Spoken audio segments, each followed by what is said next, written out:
I was so excited. I was kind of like, okay, yay, I get to go into camp with my family. And I was telling my whole school about it. I was saying how excited I was, what I thought I might do.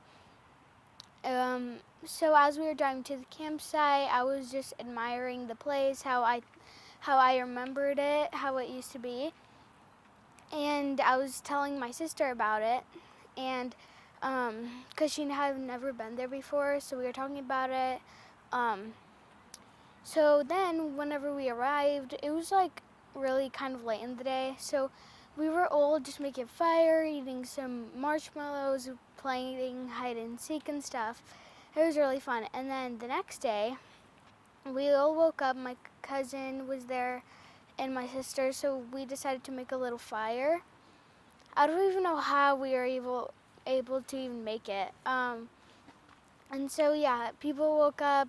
The pastor also woke up. It was honestly a really peaceful day. And we had like a good breakfast. And then my cousin and my sister, they came up with an idea. They were like, why don't we just come out on the hill and why don't we just look at the people and see what's gonna happen? And like spying them. I'm like, okay, yeah, sure. But I had this weird feeling inside, like, should I really go up? I don't feel like I should. And so we went up. Then my cousin and my sister, we were like just playing together. We were picking a couple of flowers. And so me and my sister, my cousin went to go get my sister's water bottle because it was like down and she wanted to get it because everybody was really thirsty. So then I came with an idea. Why didn't I just hide from my sister and from my cousin? And so I found a really good hiding spot, and so I hid there.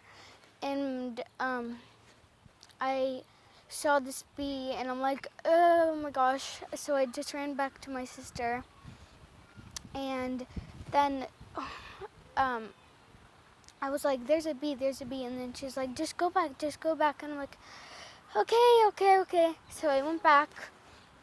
I was kind of in a spot where I was like, I hate bees, because I got stung multiple times, and I'm like, I hate that feeling. So I was looking back maybe 3 times or 2, and then I saw this cougar, and I was like, oh my gosh, is that a lion? So I started freaking out.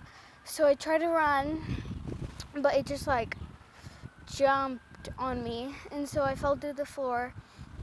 I turned around and I started just fighting for my life. I was just praying that God can save me, and so that way everything probably will be okay. And I was kind of really scared. I was kind of in shock.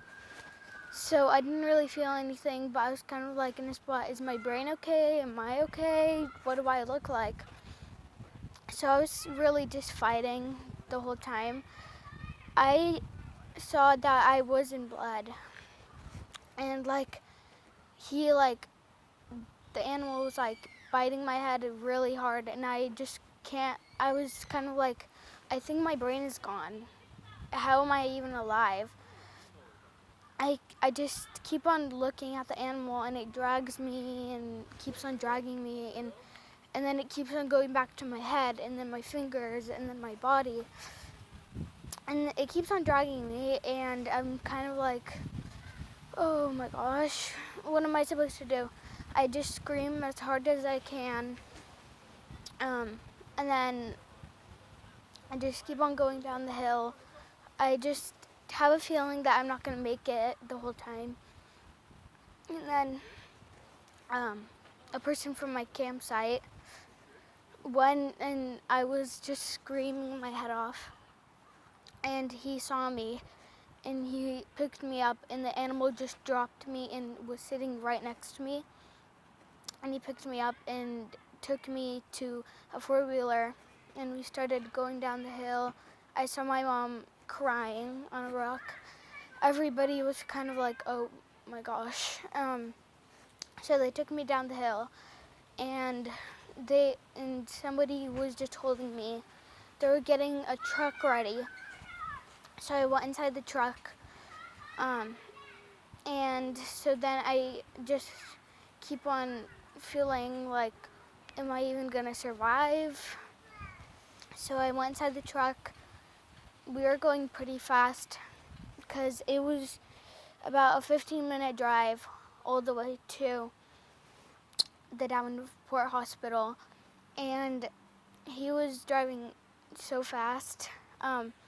There was also a paramedic there too, so he was kind of bandaging my face while we were in the car.